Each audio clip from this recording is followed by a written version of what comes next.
कांग्रेस नेता रणदीप सुरजेवाला जी का एक बयान आज सामने आया है।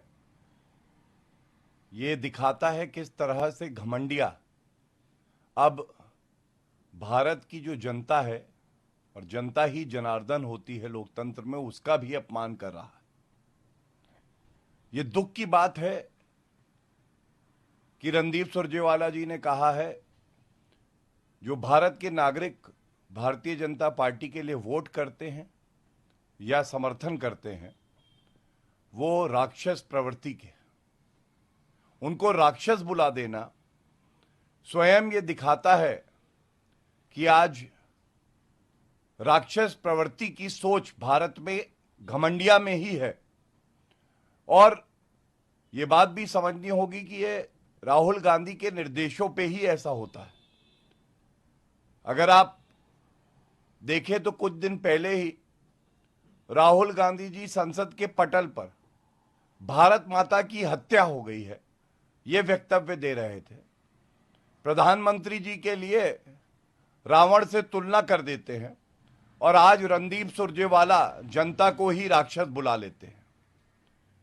मैं बड़ी विनम्रता से एक बात कहना चाहूंगा, नागरिक किसी भी दल के लिए वोट करे उसका सम्मान होना चाहिए और ये उसका अधिकार है हमारे संविधान के तहत।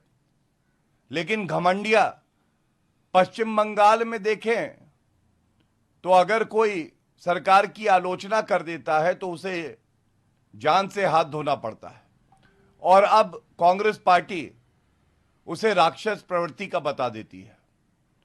विधानसभा चुनाव आने वाले हैं, 2024 के लोकसभा चुनाव भी आने वाले हैं।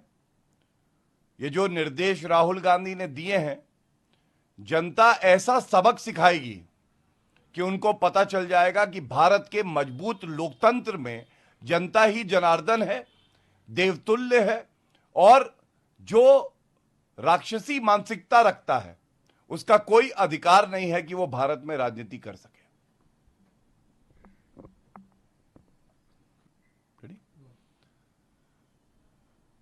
Today, a deplorable and condemnable statement by leader of the Congress party, Mr. Randeep Surjewala, has come to light.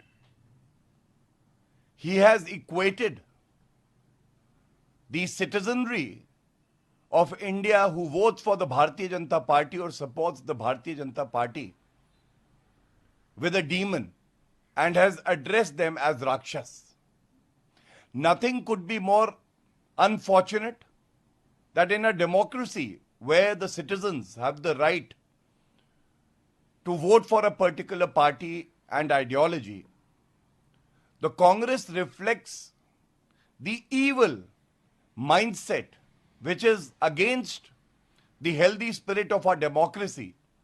And after using terms like Bharat Mata ki Hatya by Rahul Gandhi on the floor of the House, addressing and comparing the Honorable Prime Minister Shri Narendra Modi ji with Ravan, now they stoop to the level where they are even targeting the citizenry of the country.